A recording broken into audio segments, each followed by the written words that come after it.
Welcome to First Star Let's Chat, an athletic therapy podcast. I'm your host, James Gardner, certified athletic therapist, certified strength and conditioning specialist, yoga instructor, human being. This platform, for the pros, by the pros, anybody in the performance space, and beyond. Welcome here to share in the stories of professionals, experiences, journeys, learning along the way. It's a platform to connect, to network, and to be a part of a community that cares, with conversations that matter, experiences that resonate, and generate ideas, thought-provoking, organic dialogue, passionate pros. Brought to you as always by First Star Therapy, Mobility Tape, Epic, and Benchmark Athletics, in association with the Canadian Athletic Therapists Association. It's First Star Let's Chat, an athletic therapy podcast. Thanks for being here. Thank you for being a part of it.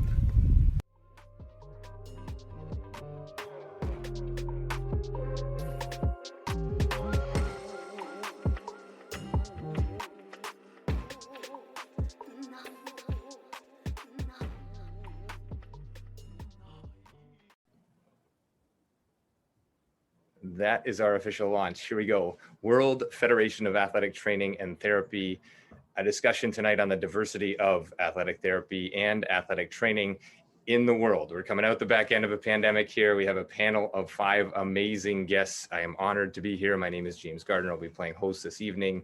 A panel of 5. Very thankful to WFATT for putting this together.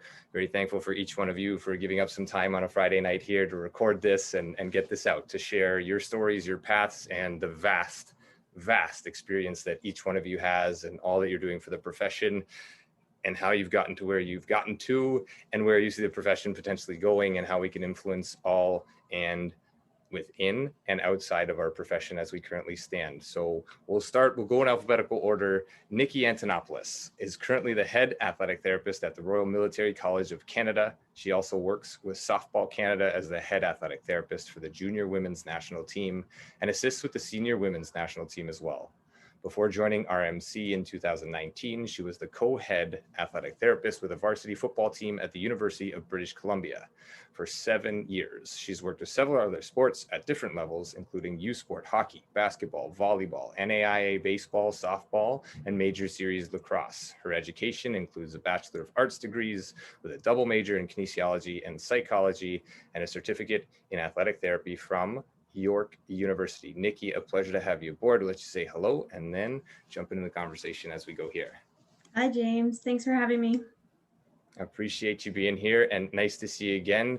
Nikki and I had some crossover at York University. We won't get into that too much for the evening, but nice to see some faces that we know and have other faces get to know one another through this podcast this evening.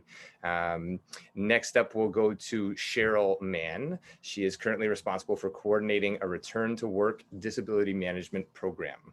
This includes program planning and development, program and initiative implementation and coordination, the development and implementation of program awareness, communication, training and promotion, acting as a resource or consultant for accommodation issues. She liaises with and creates and maintains effective working relationships with a variety of internal and external stakeholders, implements effective programming, evaluates that programming, quality assurance, and reporting processes. This role is also a part of the occupational health and safety team, and Cheryl has been employed with the City of Winnipeg since 2011. Cheryl, thanks for being here over in Manitoba. Let's say hello and then move on through our panel here. Hi there, James. Thanks for having me. Super excited to be here. Awesome. Excited to have you and look forward to talking about this journey and honestly seeing the overlap between some of these resumes. There is some, the bios, but also completely different, which is very nice to see within the profession and showcase through a platform like this. Paul Papoutsakis has been a certified athletic therapist for 22 years. Upon graduation, he started working at a multidisciplinary clinic where he still treats patients, conducts isokinetic biodex tests, and measures for custom knee braces. He began working in Ontario with the men's rugby before traveling throughout North America for 2 years with Stars on Ice for the figure skating tour. Currently, and for the past 18 years, He is renowned for his work for the company as the company athletic therapist for the National Ballet of Canada. In his position, he's responsible for all assessments, rehabilitation, and conditioning programs for the dancers. He is also on site at all rehearsals and performances, providing emergency coverage. Paul, pleasure as always to see you and to have you here. Let you say hello. Faces I do recognize and meet the new people on this panel. It'll be a pleasure tonight. So thank you. Yeah, thank you for being here. Always, always well known in the Ontario area. We're going to jump from Ontario. We're going to go over into just on the Virginia border, North Carolina, Diana Settles. She serves as the Human Performance Manager for the U.S. Navy and Marine Corps Public Health Center's Warfighter Wellness Physical Optimization Programs out of Portsmouth, Virginia, but currently on a tiny little island just on the North Carolina border or inside of the North Carolina border. She seeks to identify and provide evidence-based best practices applicable to the effective execution and delivery to U.S. Navy and Marine Corps operating forces. She supports and aligns sailor and marine injury prevention and physical readiness training, programs, and resources for more than 300 deployable units and over 100 forward operating bases worldwide. Ms. Settles has served for 25 years and collaboratively served the Navy Education and Training Command alongside medical operations for 10 years. A pleasure to have an American with such a great resume, an amazing position, and I'm sure plenty to share. Thank you for being here. Thank you so much. It's an honor to be a part of this panel this evening. Absolutely, and I look forward to sharing some of the discussion that we had the other day and to sharing here in Canada and again worldwide with this profession and all of the places that we can go.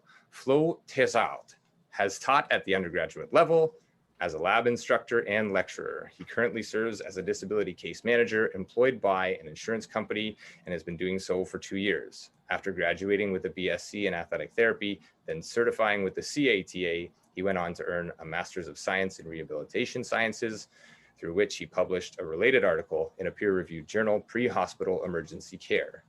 He has spent time employed in a private clinic and also by a university's athletic department. Flo, a pleasure to have you, a pleasure to meet you, nice to see you.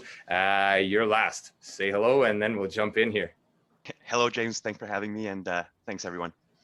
Amazing. So a quick read through of some amazing bios, trying to condense those down and really showcase the variety within this profession. Diana, I'm going to start with you. How did you initially come across sort of athletic training? Was it always something that you wanted to do, or was it something that found you? Athletic training in the 8th grade, I was involved in sports, and I did know for sure in the 8th grade, which means I was 13 or 14, that I wanted to partake in the athletic training profession, and studied and sought it from that point. Amazing.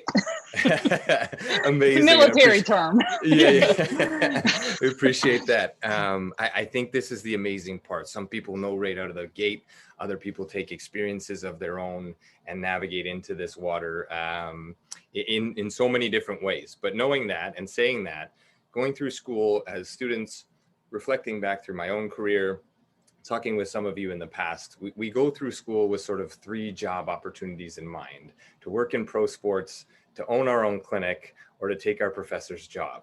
And Diana, you are certainly doing none of those 3 things, and I would love to dive into some of that with the Marine unit and the Navy and the military. So we'll definitely come back around to that. Flo, I'm going to work your way. I'm just working across my screen here. How did you start? Where did things start for you with athletic therapy in your world? Well, not to one-up Diana so early into the podcast, but actually in the 7th grade. Oh. So similar story as a lot of us share, I'm sure. Got hurt, dealt with an amazing physical therapist at the time, thought, hey, that's what I'd like to do later. And then, yeah, eventually ended up in the insurance business because I couldn't take my professor's job, and I'm sure we'll review the other reasons I'm here now a little bit later on. Yeah, absolutely. Appreciate it and appreciate your share. Paul, can you one up that one? Where did things begin for you? It's been a long journey, and you tell us where it began. Well, first I could say growing up in Vancouver, there weren't any athletic therapists. Even the therapist or the head trainer at UBC where I played rugby wasn't certified, finished Sheridan College, but it was that first ankle tape job playing rugby in first year that made me decide this is what I need to do. And he told me about Sheridan College in Oakville, and that was it. I was already in human kinetics, and everything was focused just for athletic injuries, and it drove the nail home that this is what I was going to do the rest of my life. Amazing. And you have been, and for those who don't know, this entire panel on here, go Google, research, find these individuals, amazing bios, great careers, very, very diverse in terms of where they're going and what they're doing and where they've been. Cheryl, to you, where did things go for you? Not currently serving as an athletic therapist per se, but definitely that background got you there. Where did it start for you? I actually, when I was in university, I was in a physical education program. That's the university I first started with. So I was in more of looking towards the teaching stream. And then I realized that wasn't what I wanted to do. Always been into sports as well, like some of the other panelists. I don't know what grade it was, but I always played sports. So I just honestly started researching because I'm from out east, at the east coast of Canada. And I was in a university there, and I started researching programs related to athletic therapy, and I wanted to learn more about it. And I came to Manitoba, and I loved athletic therapy, and here I am. And like we said, we'll talk a little bit more about how I actually got into this role, but that's how I got into athletic therapy. Absolutely a great share, and thank you for being here and sharing it. Nikki, last but certainly not least, where did athletic therapy find you, or how did it find you? So I got interested first in high school. We had a kinesiology course, I think in grade 12, and I loved it. And taping was my favorite part of it. So then I went into kinesiology at York, and luckily they have an AT program there. So that's where athletic therapy kind of got introduced to me, was just someone coming and talking to our class about it. And I loved it. I was like, that sounds really great. So I did more and more research, and the more I researched, the more I was like, yep, this is what I want to do. And then I was hooked. I knew I'm going to do it forever. And then you've been to the West Coast and back now in Ontario, and some amazing experience. And it's funny because athletic therapists, athletic trainers, what do? You just tape ankles all day. And that's a big experience for us. You know, yeah. Paul mentioned it, Nikki mentioned it. I saw Cheryl nodding when Nikki was talking about, taping an ankle. It does start there, but it certainly doesn't end there. It goes so many directions beyond taping, and to the point now, I think I forget how to tape ankles, and we only talk sort of mechanics and how to balance and all these different pieces. But I'm going to come back to you, Diana. Being in the US, we have sort of in our sports space in Canada, not quite the resources poured into sports in the collegiate level in high school and these kinds of things. There aren't athletic trainers or therapists in most high schools in Canada, whereas in the US there are. Sidelines of football games, obviously we see it in hockey in Canada, and Paul obviously on here with the ballet, but the military, this is not a space that has had athletic trainers forever. Maybe you could give us sort of the inroads there, and then Nikki, I'll throw it over to you with RMC, because not similar, but not dissimilar. So Diana, how does that navigation work? How do you showcase the value of athletic training in the military setting? Oh, you've given me some good questions. So, injuries right now for us, and we do put a lot of money into our athletic training programs and into our sports medicine programs. Right now, our impact that we have on our readiness for our country, being mission ready, it is our number one health impediment to readiness right now. Musculoskeletal injury is. To put it into numbers, 25 million lost work days per year due to MSKI, musculoskeletal injury. Wow. Sprains and strains, and this is where I'm like, ooh, this is good. Sprains and strains are our number one reason for lost work days in the military. So, what my job is to really focus on that board of certification. Domain number one is on the prevention and performance piece. So for me, and the mindset that I have with the job that I do day to day, an injury is a failure.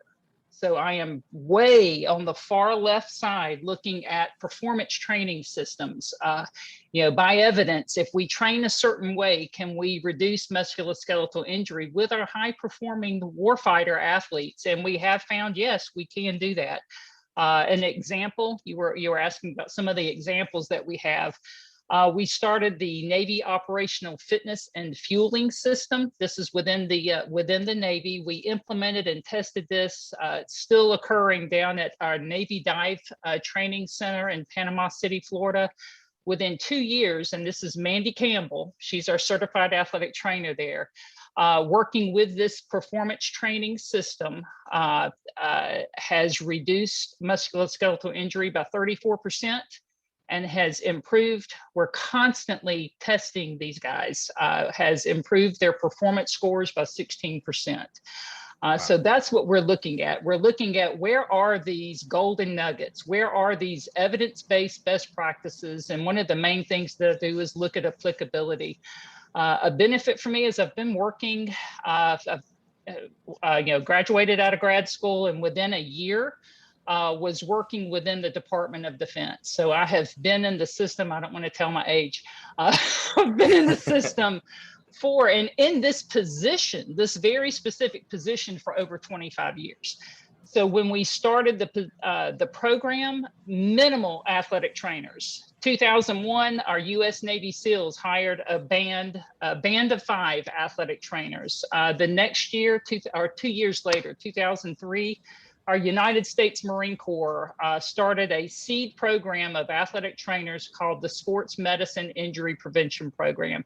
Had these embedded athletic trainers failed, we would not be expanding the way that we are now. But I mean, talk about hitting a home run. I mean, this has been phenomenal.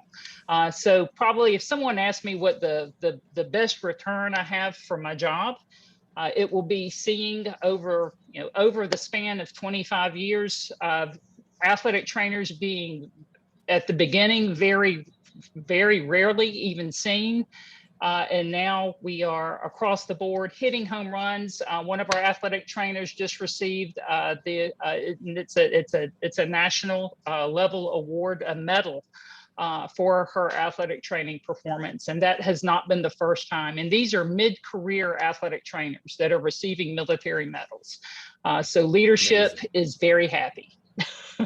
Yeah, well, absolutely. Yeah, absolutely. And I appreciate those shares and Flo and Cheryl as disability case managers as well. You're seeing like 25 million days lost of work, right? And that's a lot of cases to manage. But in the military space, I think you touched on it, right? And for the listeners out there, you've been in a role for 25 years. You've seen a lot of change. There's a lot of students that come out or people that are just getting familiar with athletic training or athletic therapy.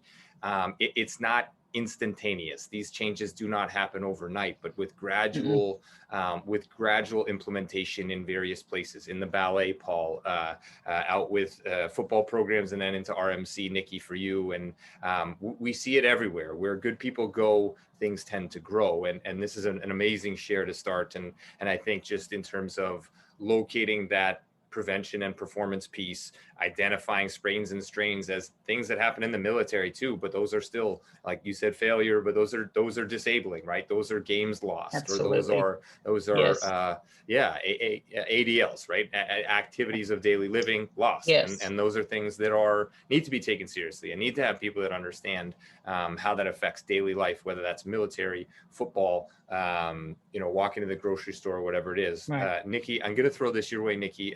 Royal Military College of Canada. You're working in the athletics space as the head athletic therapist. Maybe for context for people listening, what does that look like for you? You have military personnel that are going through a post-secondary education. So maybe you can do that justice first, and then what your role looks like, I guess, there at RMC.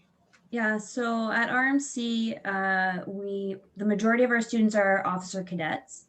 So they are doing their post-secondary education.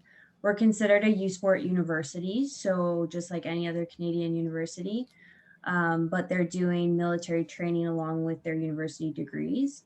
Right. And then we have probably about, as far as athletics go, probably about 10% of our athletes are reservists. So they're considered civilians, but they're still going through the same education as the officer cadets. And so because we're like a regular Canadian university, we still have an athletics program and we have some sports. So we have 7 varsity sports at the school. And so that's the department I work in. So I work with the varsity athletes.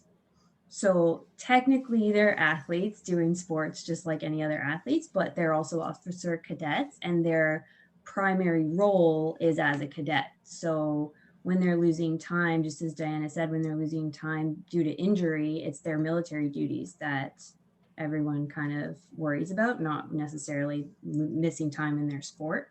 Right. So yeah, so that's where that falls. So for me in that role, it very much looks like any varsity role as an AT. Mind you, there's obviously other considerations to deal with, right? So our athletes, who are also cadets, don't have time to be doing their team training just like every other university because they have their military obligations on top of their athletics. And so their sports and athletics tend to be more of an outlet. It's something aside from the military that they can do at the school. Right. And so that's a really rewarding thing. But so in my role, I have to very much coordinate with the military. We have PTs, a lot of PTs in the military. So I have to coordinate a lot with them because they are the ones that any of the members would go to. Right. Perfect. I think that's a crucial point as well. And we talked about it sort of before we came on air, so to speak. And this role as an athletic therapist, whether that's your primary role or your job title or just part of your background or has been part of your life at one point or another, I think can unanimously agree it is sort of like the hub of what happens, right? An HR department, you need to be able to talk to the military personnel, the physical therapist, the uncle, the aunt, the athlete, the human, all of these different pieces, and be able to be humble enough to refer when it's outside of your scope of practice, be humble enough to take it on and own the pieces that you need to own. But ultimately be able to liaise between all these different pieces. And we don't typically have this vision of the military as athletes. They're very much athletes. So maybe it's us, maybe it's this overview of what athletes are that needs to shift the perspective a little bit on that. And like you're talking about military cadets, you're talking about reservists. Diana's touched on, military service warfighters and personnel. Let's jump to you, Paul. Ballerinas, right, in the ballet, very opposite ends of the spectrum, so to speak, but at the same time, warriors in their own right, athletes in their own right, and not an easy lifestyle, right? Like those feet, those toes, those ankles, the pliability they need to maintain, all of these different things. Where does it go for you when you talk about athlete, when you talk about ballet? Is there a difference here, or are we just talking humans that do something on a repetitive basis that we need to look out and help in their corner for their best interest? Pretty much, it's exactly it. They're humans who do something for 8 hours a day. And right. In a multidisciplinary clinic, you're dealing with people that sit at a computer all day, so you have a different set of problems. But with the ballet, they eat, sleep, and breathe ballet. So even if they're not taking class or rehearsing, they're doing something to help them feel better, on point, that's going to shine when they're on stage. And the biggest thing that I tackled when I came in was their inability to train outside of ballet. To them, you want to get stronger, you do more ballet. And so even injuries, it's, oh, you sprained your ankle, you need to go on point and be stronger on point. Well, already you're exceeding a certain range of motion that is going to sprain your ankle. So how do you strengthen it properly? And it took years, but now that's what they do. They send them to me. They said, Paul, this person needs this, because we finally worked our way slowly. You need to be humble enough to say, okay, I need to learn a little bit, but you need to show them the same respect as any professional athlete, because you can't take it as a joke what they do. We still have doctors today that say, oh, well, there's nothing wrong. You're a dancer. It's going to hurt. That's how they get dismissed. And that still happens. And that's the hardest part. But right. With them, when you see them do things on stage flawlessly, they don't even breathe heavy. And you try to even imitate their range of motion, the power they have to range. It's incredible. It exceeds most other athletes. And every time I deal with a professional athlete outside, because I still get that opportunity at the clinic, they always say to me, and this is coming from professional athletes, and this is as recently as 3 months ago, oh, you work at the ballet? Wow, those are real athletes. This is coming from them. And they even appreciate the power that it takes to do what they do and make it look so effortlessly. Yeah, excellent. An excellent capture. I've spent some space recently, or spent some time in the amateur space recently, and really looking at the sports space of doing more of the sport to get better at the sport ultimately results in being better at the sport, Injury. but maybe not, yeah, but not being a good human, a well-rounded sort of like mover outside of the movement. So we take hockey, we end up talking lumbo, pelvic, hip junction, and closing down spaces and these kinds of things. So I think this idea of every human being as an athlete in their own right, we just have to understand and empathize and show compassion to what they do to understand them. And that's where the personality piece plays in, I think, as athletic trainers and therapists as well. You have to have that quote unquote feel as much as a clinical skill set. You have to be a people person. You have to be able to relate. You have to be somewhat chameleon to talk to management and to talk to athlete, to talk to one athlete in a certain way, to talk to another athlete the other way. Cheryl, I'm going to just turn this over to you in terms of the athletic therapy background for you now as a disability case manager. How well does that suit your role, and how does that set you up to be successful in your role? Understanding some of the anatomy, the physiology, et cetera. And then Flo, I'll sort of come off the tail end of that similar question. You're in similar roles, I think, but we can distinguish between those. So Cheryl, I'll leave that one with you. Yeah, for sure. I did start as a disability case manager many years ago with an insurance company. So I did start there. But right now I'm a health resource coordinator. So what I do is, so I'm actually, funny you talked about HR. I actually am in HR. It's an HR program. Yep. So there you go. See, it's a hub. So what I do now is more of a thinking of still athletes, like industrial athletes, right? That's more of what I am working with. And I do have the disability management, the return to work programs, that is part of my portfolio. But I also am part of our programs, and programs are things like I'm in development with an industrial athlete program, working with fire paramedic. There's also different programs that we have related to, I'm part of with ergonomics. So any kind of ergonomics programs for our employees, as well as we have health and wellness, different types of programs as well that I'm a part of, and even actually implementing exercise programs in a workplace setting. So that's part of what I do as well. So we go out to different workplaces, and I actually run people through, exercises, strength and conditioning as part of like the industrial athlete ID, and that everybody's an athlete, and that it's, occupational injuries are similar to, no different than if you are a, professional athlete, or if you're, a volleyball player. Like if you get an injury, you need to do things to help get you back to life, back to sport, similar as into a workplace setting. So that's a lot of what my focus is more on the programs, and being an athletic therapist did get me to where I am, because it is understanding as well, like you said, when you're doing the disability case management, the return to work and recovery guidelines, that's what we're looking at, right? We understand musculoskeletal injuries, that's what we do. And Diana had talked about, like, WCB and, claims costs and those sorts of things. That is also part of the team that I'm involved with as well too, like understanding musculoskeletal injuries and, how to help people recover and get back to work. So. Yeah, and I think that touch point between yourself and Diana and all the information that's been brought to light so far is massive, because in clinical settings, or working in the ballet, or working at RMC, or working as an independent practitioner consultant, how we track data and how we manage that data and how we understand days lost and what that translates to in terms of cost to an organization, like those are pieces that some of us as practitioners are not familiar with doing. So when I go to present a case of this is why you need me, because I'm really good at taping ankles, that doesn't really hold up. But when we can present information, some of which, Diana has presented and will continue to present, I think that goes such a long way. So to be able to get familiar, talk with people in your area, Cheryl, and your area, Flo, as well, to understand that and how we could bring that forward. As an athletic therapist, I'm going to call you tomorrow and ask you, what goes, what flies in those conversations to make this understood, what it is that we bring to the table, right?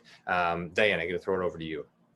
Yes, I would just reinforce proving that value, proving that worth by numbers, by lost work days, by graduation rates, by meeting those deployment schedules that Fit and Phil Manning has allowed us to hire additional athletic trainers. We have been able to provide solid evidence by numbers, return on investment, and that is gold.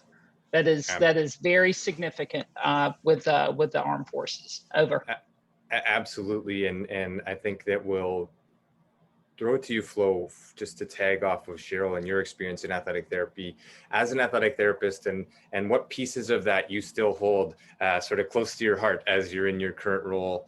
And then I'd love to get into sort of that proving value and breaking down barriers into certain structures where athletic therapy, athletic training may not currently be, and what that might look like for people who are trying to enter that world. But Flo, to you first. Right. Well, I'll try to keep it short because Cheryl already explained it really well. As a disability case manager, my job is to assist people through their disability process, hoping to return to work. And athletic therapy skills are very helpful in that regard. The understanding of more advanced biomechanics, let's say, can make a big difference in the success of somebody returning perhaps too early or with or without the right modifications or limitations to their work. So having a clinical background and again, experience in rehabbing people and adjusting timelines and recovery timeframes if necessary allows for, I hope, a higher success rate. I think that's why they hired me. They were hoping to bring those musculoskeletal numbers down a bit. And so the perspective of an athletic therapist was required. Referring to the right professionals is maybe what I pride myself on the most. So recognizing, okay, there's maybe a little bit of psychological support that should be provided here, or maybe a specialist in this field would be preferable, or that physio clinic is great, but this athletic therapy center has better equipment for you. So having those conversations more comfortably, knowing the industry better is I think what I can bring to my industry. Absolutely, and what the profession can bring almost anywhere we go, right? Walking the back nine on a golf course, or working frontline workers, warfighters, police, fire. All of these places have opportunity to showcase exactly what you just said. And as a case manager, I'm going to just flip it back to you, Flo, here quickly. How much, if any, does empathy and compassion play? Like, we don't learn those as hard skills in school, but working with teams and working in clinics, those are skills, and those are softer skills maybe. Does that play a role in what you're currently doing? Definitely. I'll also add that the thousands of hours of practicum that are required in athletic therapy specifically probably prepare us as professionals to deal with the human side of things once we graduate. It can be a blessing and a curse, I think, in the industry I'm in. It definitely helps to have compassion and empathy to, perhaps get to the bottom of an issue or gather the appropriate information from the right person at the right time. But then it also adds a whole pile of emotional baggage to every claim. So it's just like we would clinically, I think, separating work from home and allowing that compassion to exist within the workplace, but not overshadow anything personally, is maybe the only balancing act that was a little tough at first. But I think it would help a lot in my career to have those skills. Talking to people who are in difficult situations is often easier if soft skills or people skills are present. Absolutely. Paul, I'm going to throw this to you. Diana touched on 25 million days or lost work days, sprains and strains in the ballet and in your private clinic and your experience in 22 years. It's been a great career. You continue to influence students on a regular basis, other therapists on a regular basis, and always having dialogue. Is this trackable? Are you tracking data, things like these in terms of days lost? How important is that let's shift it to the ballet, to the National Ballet. Is that something that's trackable, and is that proving of worth and value in terms of what we do? Where does that land sort of on your scale? No, good question. So that is actually something we've been working on now. Just over 10 years, I've been a member of the Task Force on Dancer Health. It's through the Dance USA Association.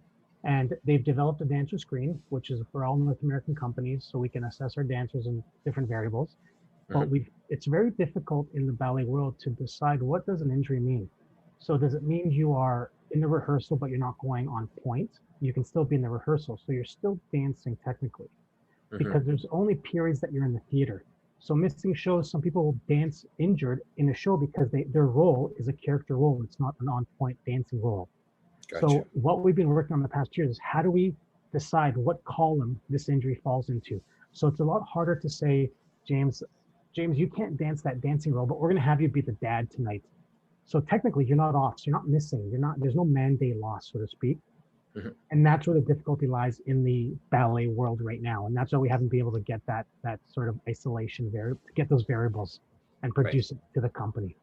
Right. And I think, again, just opening our eyes a little bit to how different backgrounds, different climates are going to dictate, how we navigate these numbers and how we determine these things. Diana, just the numbers that we talked the other day and some of the ones that you've presented already, is this something that's pretty cut and dry in the military world, in your role? This is a day lost, this isn't a day lost. What does that look like, I guess, in your space, sort of tagging off of what Paul said? Lost work days are, really what we're focusing on is fit and fill manning for deployability. So say operationally, we have an aircraft carrier coming in. We have a certain number of injuries. We have a percentage of people that cannot deploy due to musculoskeletal injury.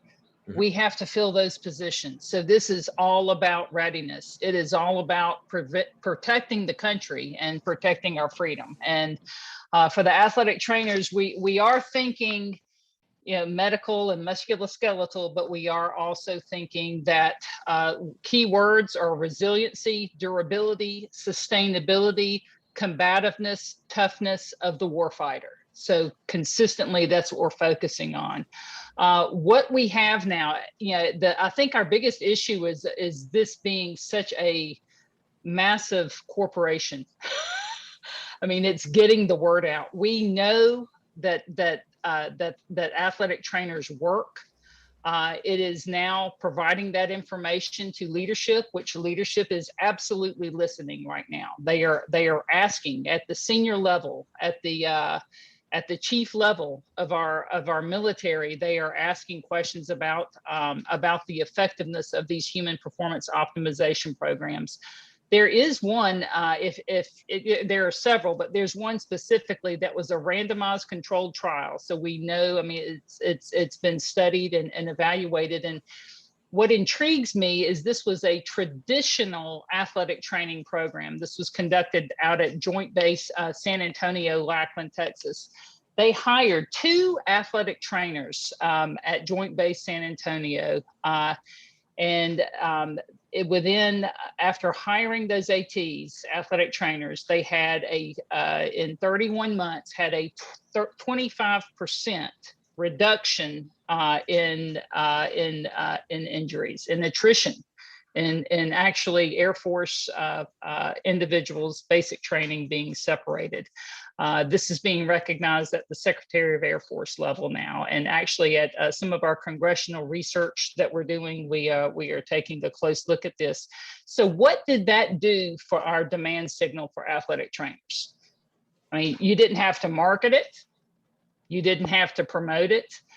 What do you think all of those other commands, by the way, within a year, that squadron went from worst to first on Joint Base San Antonio. So what do you think all of those other commanding officers at Joint Base San Antonio asked? Yeah, they're like, the last place, where are our athletic trainers? Absolutely. And why is this command getting this special, Yep. They're getting these athletic trainers, they're getting a 25% reduction in attrition. Where is our help? So we Beautiful. Literally went from 2 athletic trainers in a hub clinic to 24. So success, and proving that success, proving by evidence the success leads to athletic training expansion. And it's not just about athletic training. It is, and I know this call is about athletic training, but it's about effectiveness. It's about readiness. Absolutely. And that's really what my job is. I'm looking across the board everywhere, all professions. What is yielding the highest return on investment? And it has just been phenomenal to see the advancement, and I'll say acceleration of athletic training practice in the United States Armed Forces. Absolutely phenomenal. Over. Great. Amazing, and some terrific shares. Paul, I know you want to jump on this one as well. But the last place I'll call somebody a name is in the military. But monkey see, monkey do, right? Once it goes really, really well in one place, everybody wants to do the same thing. It's the same trends in professional sport, all these different things. Once there's an injury prevention program, once there's a weighted ball program in baseball, whatever those things are, they become trends, and then we follow suit. But this is proving the proof, and this goes the extra step in evidence-based. Paul, go ahead. I was going to say, it's great for you, Diana, to have those numbers, and that's something that we can't isolate. And But for us, we have 4 months a year that we perform between 80 to 100 shows a year. And the only one rule we have to stick by is the show must go on. So there are times when we're scrambling to fit people in. You can't do one rule, you do another. So that's the difficulty that where it lies. Are you doing your job? Well, you are on stage. So the show's going on. I Right. wish we had this sort of way to do the research and have that evidence that you can prove.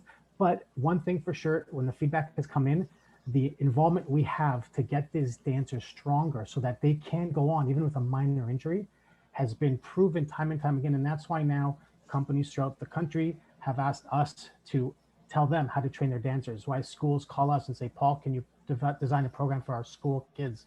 So it's great. So the proof is in the pudding. It is working. It is getting the word out. I just wish the arts world in Canada had the same funding as the American Army and military. And then we can maybe design it so, students coming out are ready to do some of this research and start proving the value here, creating more jobs, paving the road here in Canada, at least here in Canada, for what athletic therapy can be, where it can be, how it can be accessed. It's different, as we cross borders. I've spoken with people in Europe. I've worked in the US, I've worked in Canada. It's different, absolutely. So how we navigate that space is definitely, that's a great point, Paul. And no, we don't have the funding, but perhaps it's also a matter of proving our worth, right? Like showcasing this to the higher ups so that those quote unquote senior management teams, our case managers, our human resources people that are not athletic therapists can see the value, or athletic trainers can see the value in every walk of life. Nikki, I'm going to throw it your way with RMC in the university setting, cadets, reservists, readiness versus reaction to injury. How much of an emphasis do you place at RMC or maybe just in your outlook on things in preparedness or readiness versus, okay, when an injury happens, I'm here, I know what to do? Yeah, so I actually love hearing from Diana about your growth in the military, because I think that's something we need here in Canada and it hasn't gone anywhere. Like my role, the way it is now at RMC, it's the first time I've been able to do as much as I do with the cadets. Whereas we had ATs there for 10 years before me, and they were really limited in what the military was permitting them to do, because they think of it as these are military members, so they should be treated by the military. I'm not military, I'm a civilian. So there's kind of a crossover there in like how to share information and privacy and all of that stuff, right? So the thing that I kind of presented to some of our leadership is exactly what you mentioned, James, versus being ready versus being reactive. And so us as ATs, especially when we're working university settings, pro sports, probably even Paul in the ballet, we can do preventative treatments, right? We can do maintenance treatments. We can do things before people are injured, or when they have a sore hamstring. It's not quite a strain yet, but maybe working on it is going to help them down the line and make it not turn into an injury, right? Yep.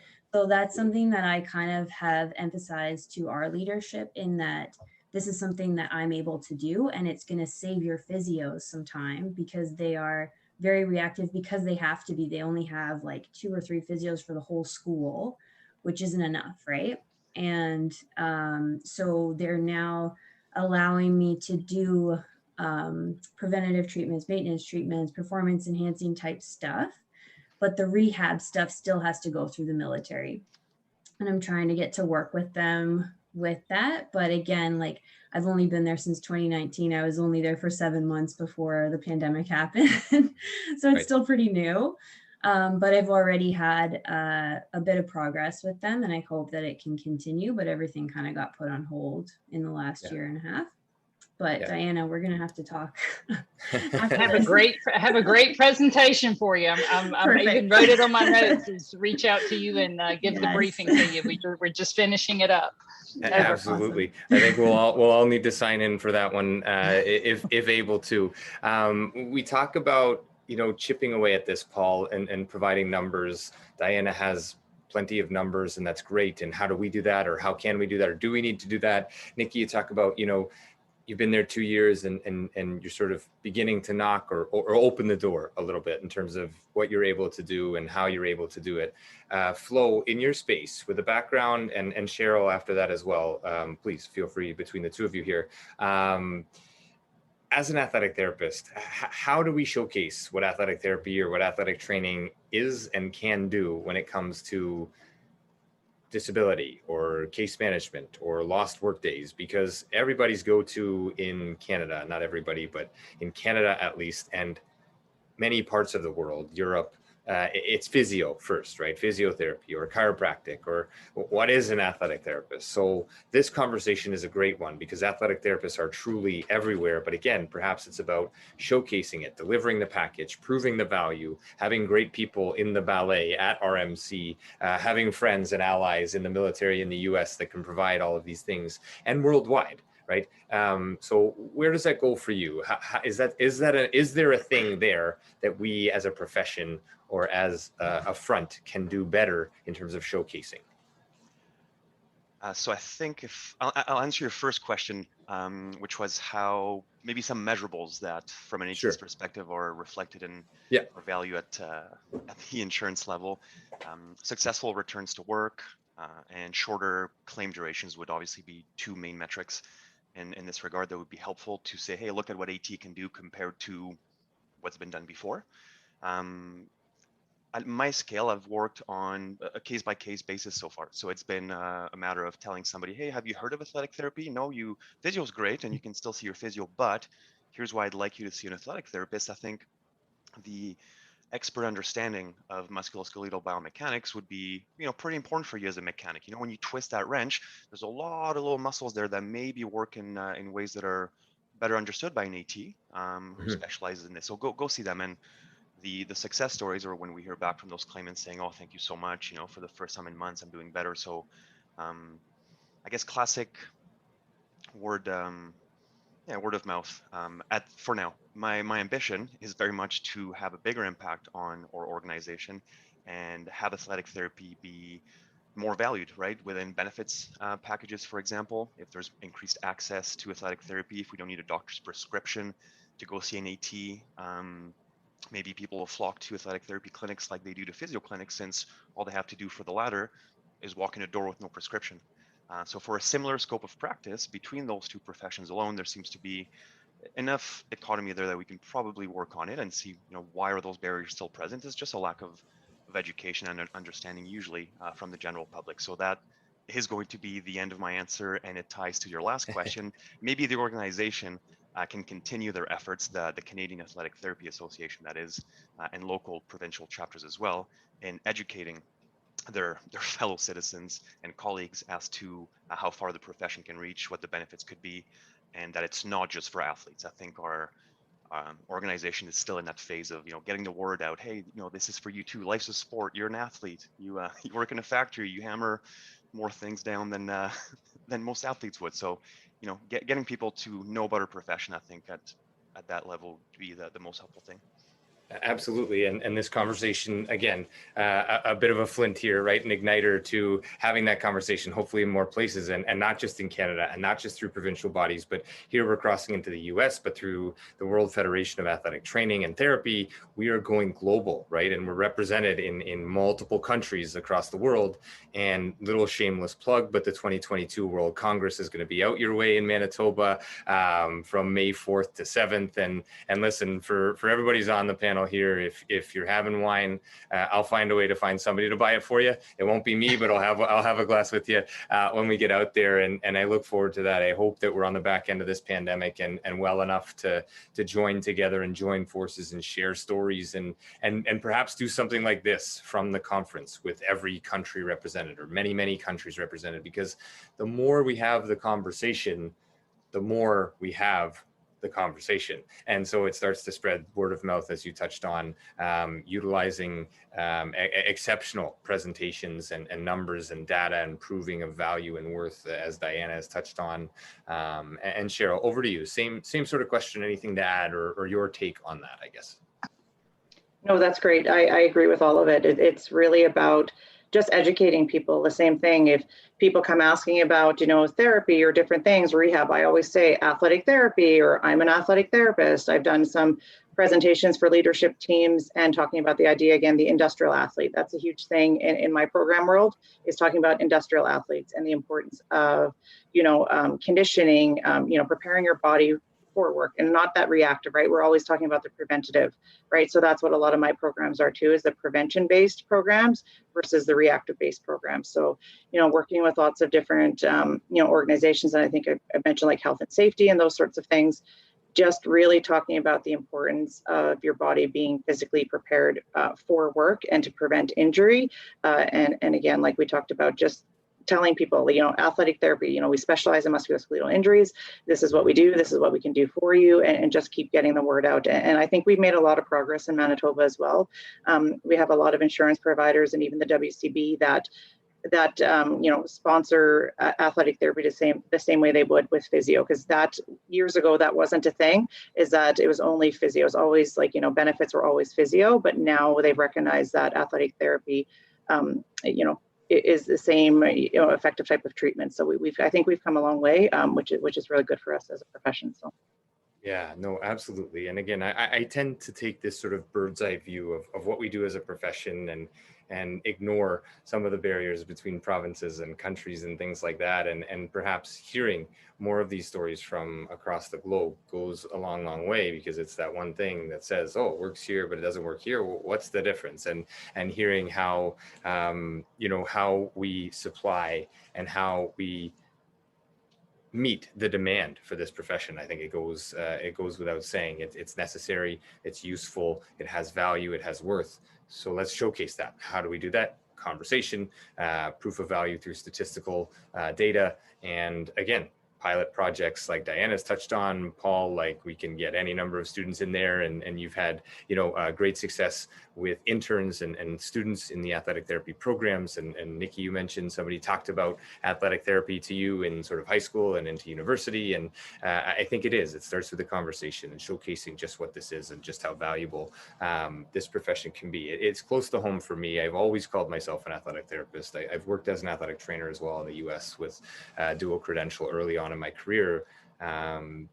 And I know it from both sides of the border, but I don't know it from your angle. So let's just shift gears here a little bit and take it to how you got to where you are. I think maybe a little bit more of a personal touch to close this out, and we'll just work our way around with an amazing panel like this. I feel like we could be on here for 3 hours. I don't know how many people would keep listening, but perhaps that's May 4th to 7th in Manitoba with more than one glass of wine. I don't know. Diana, for you, it started, it's been a thing. How do you summarize where you've gotten to and what was that path for you? What I would like to do, if I only had, and I think I only have one last little bit to communicate or to speak, is I would really rather not, and this is being an athletic trainer, is you don't want to focus on yourself. You really want to give to others. And so, would you allow me to provide some guidance or advice to others on the pathway to athletic training practice, or to advance the profession? Please. Would that be okay? Because I think this more is than it for okay. me. More than okay. Number one, and this is, I am going to go back to the military setting, is embedded practice is number one. And I think all of us started working athletic training on the sidelines in a sports setting, in a traditional setting. We have taken that now, and that's embedded in our minds. And now in the military setting, where we have a lot of other professions that are very glued to the clinical setting, the athletic trainers are doing 20-mile rucks with our athletes, with our war fighters. That's been unheard of before. So I would say the embedded setting is our biggest success. The closer you can get to the athlete, the better. And this would be more for our large population settings, like the industrial setting or the military setting. The other one, and this drives really closely home to me within this past couple of years, we are now, in the United States, we have state level regulation, right? But now we are advancing to federal level regulation. And I led the development of the athletic training staffing paper for the federal level. Know your capability. Be able as an athletic trainer, and the two key references that I used were the Commission on the Accreditation of Athletic Training Education, Katie, and the Board of Certification. Know what you are capable of doing. When you have that athletic trainer certification, what does that mean? And be able to defend it. And it's all there. They've done phenomenal research. They've done all the research for us. And then I would say best practices. And I've mentioned some successes here in the military setting, but this goes across the board, is athletic trainers are effective. I mean, that's bottom line up front. Athletic trainers are effective, but understand those best practices. And then I would say for the setting that I am in, for athletic trainers coming into the military setting, is focused on the far left musculoskeletal continuum. All domains are relevant, but really focusing on that human performance optimization, enabling those warfighters to perform at a high level of performance and prevent them from getting injured. And that's a sweet spot. And we have some really strong evidence on that with the United States Armed Forces. And then I will again re-emphasize the evidence-based components, focus on return on investment outcomes, and be able to communicate the value of athletic training practice. Over. Absolutely, some great summations. And I think we could all talk to each one of those points and not to minimize them and not to coattail on them, but simply like a fabulous summation of all of those pieces. And we get asked often, at least here, Diana, in Canada, what is athletic therapy? And maybe we're just going to shift the definition tonight to one person or to anybody who's picking this up. Athletic therapy or athletic training, effective best practices in human performance optimization. We don't need to say injury. We don't need to say training. We don't need to say ballerina. We don't need to say cadet. We don't need to say military. We're optimizing the human being through effective best practices. That is athletic therapy. That is athletic training. Paul, your story in a brief summation, however you want to take that. And if we're going to go about the same way that Diana just did, giving advice, Sure. or it's just putting yourself out there, caring about other people, and putting yourself in places where you can meet different people, work with different people, and realize even if you're dealing with the same sport, everybody's different on that team, and you have to have them buy into you. You may have tricks in your pockets that you pull out, and they may work on one person, not on another one. That's okay, as long as your passion is there to get them better. And like you said, the far left, the musculoskeletal system, it's keeping it simple. If you know where you're coming from, you know your basics, and you apply them right, it's a winning success. The formula is going to help. And so I tell everyone, if you care about the other human in front of you, you're going to be a successful athletic therapist and athletic trainer. Beautiful. Nikki, over to you. Words of advice. Take it any way you want to take it.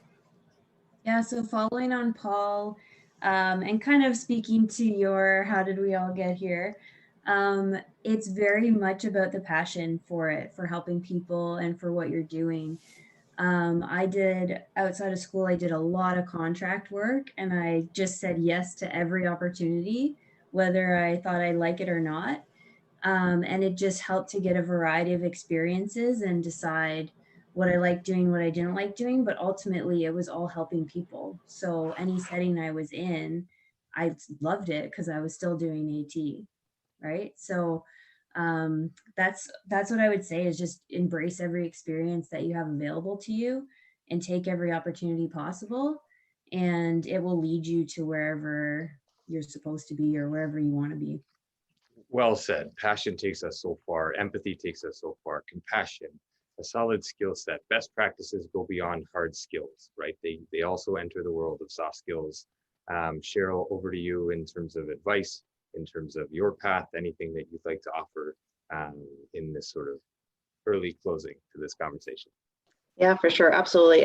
Amazing summary from everybody. I absolutely agree with everything that everybody said. And the idea of just not limiting yourself, right? Just knowing that your skill set, it's very human based, right? Like we work with people, we work with, all kinds of injuries. You work with, work related, you work with non-work related, you work with sport. It's just understanding that humans, come with a whole set of different things. So would I have thought that I maybe would have ended up in HR being an athletic therapist?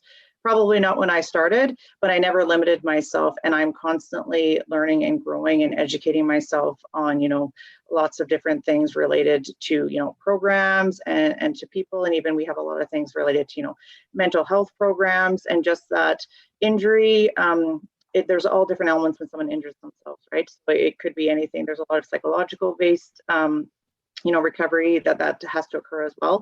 So just knowing that our profession, we can be in all different settings, and just not limiting yourself to just one thing, like working with a team or working in a clinic, just leaving your opportunities open and constantly learning and growing and educating yourself. Beautiful. And Flo, to you, anything you want to share? Yeah, so I guess some advice would be to listen, to recognize when enough has been said, when enough value has been brought forth. And since that is the case tonight, that will be my closing remark. I'm honored to be among such qualified and expert panelists. And I'll be taking their advice to heart. I've got no more to provide myself.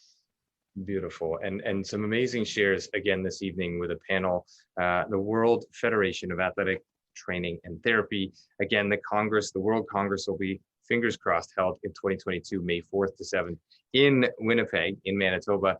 We hope to see everybody there. But before we go, I think a deep thank you to Jake for setting this up, and to each one of you for taking the time. Truly, it's an honor to host any conversation with people who are passionate and driven and leading change. And I think so many points made. I've made a bunch of notes as always. But for everybody listening, whatever your walk of life, athletic training, athletic therapy, whatever part of the world you're in, it's about taking risks, it's about creating opportunities, and it's about providing your worth, because no matter where you are, you hold worth. And putting that to the forefront with your patients, with your athletes. We've talked about ballerinas, we've talked about officer cadets, reservists, industrial athletes, student athletes, dancers, war fighters. Effective best practices blanket all of those human beings. And this has been absolutely incredible. I think we could probably stay on for another 4 hours, but I won't put you through that on a Friday night. Again, we'll save it for May 4th next year. Cheryl, Nikki, Flo, Paul, Diana, and Jake in the background here. Thank you all so much for the evening, for your shares. And I would love to do this in greater extension if anybody wishes to in the future. Some really great stuff. For everybody picking this up and listening to this, thank you so much. Have the conversation, share the conversation, grow networks, if not for yourself, then for the entirety of the profession. Humans need athletic therapists and athletic trainers. We know this. We just need to show other people that they know and need those things as well. I'll let you guys say goodnight. Thank you so much. Good night, everyone. Thank you. Thank you. Okay, thank you. Thank Thanks, you James. so much. Bye, everyone. Okay, bye-bye.